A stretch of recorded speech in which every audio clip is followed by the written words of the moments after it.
आता मनसेनं सुद्धा या सगळ्या संदर्भात भूमिका स्पष्ट केलेली आहे। मनसेचे नेते संतोष धुरी यांच्याशी संवाद साधला आपल्या प्रतिनिधी मीनाक्षी म्हात्रे यांनी। माझ्यासोबत मनसे नेते संतोष धुरी आहेत। संतोषजी, खरं तर समाधान सरवणकर, सदा सरवणकर यांचा मुलगा माजी नगरसेवक यांनी एक बॅनर लावलेला आहे। राज ठाकरे यांनी काही दिवसांपूर्वीच गुढीपाडव्याच्या दिवशी गंगा नदीचं वक्तव्य जे आहे त्यांनी केलं होतं। संपूर्णतः तिथली परिस्थिती जी आहे ती व्हिडिओच्या माध्यमातून दाखवली होती, मात्र त्यालाच धरून हा बॅनर जो आहे तो डिवचण्याचा प्रयत्न करण्यासारखाच आहे। काय यावरती तुमची प्रतिक्रिया आहे? सदा सरवणकर यांचा मुलगा समाधान सरवणकर, कारण त्याला कोण ओळखत नाही, कारण बाबू आहे, ही आई बाबांची पुण्याई आहे म्हणून तो नगरसेवक झाला, नाही तर त्याची लायकी पण नव्हती की तो नगरसेवक होईल म्हणून।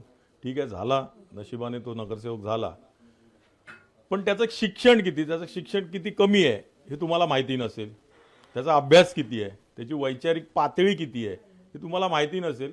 त्यामुळे तो हे जे होर्डिंग लावलं त्याची तुम्ही दखल घेतली। खरं तर याची दखल घ्यायची गरज नव्हती, आणि घेतली आहे तर ठीक आहे। त्याचं उत्तर असं आहे की ज्या वेळेला शिवतीर्थावर साहेबांनी प्रत्येक गोष्टी, प्रत्येक मुद्द्यावर, मग ते संतोष देशमुख असून दे, औरंगजेब असून दे, किंवा नद्यांच्या प्रदूषणाबद्दल असून दे, सगळ्या गोष्टी विस्तृतपणे मांडल्या। जर हे पाणी, आता ज्या नद्यांचं पाणी आपल्याला प्यायला मिळतं ते जर अशुद्ध राहिलं तर नंतर मग पाणीच मिळणार नाही आपल्याला। तर साहेबांनी हा मुद्दा मांडलेला आहे, कोणाच्याही भावना दुखावलेल्या नाही, आणि त्यांनी हे स्पष्ट पहिल्यांदाच सांगितलं, मला कोणाच्याही भावना दुखवायच्या नाही आहेत। त्या कुठेही साहेबांनी असा उल्लेख केला नाही की हे अपवित्र आहे म्हणून। त्यांनी फक्त प्रसिद्धीसाठीच हा होर्डिंग लावला। त्याला प्रसिद्धी पाहिजे होती बाबूला, कारण बाबूला आता कोण विचारत नाहीये, बाबाला कोण विचारत नाहीये, त्यामुळे ही प्रसिद्धी करता ही त्यांनी होर्डिंग्स लावलेली। खूप धन्यवाद सर।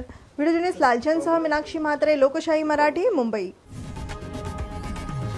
लोकशाही मराठी, ऐका, पहा, जागरूक रहा।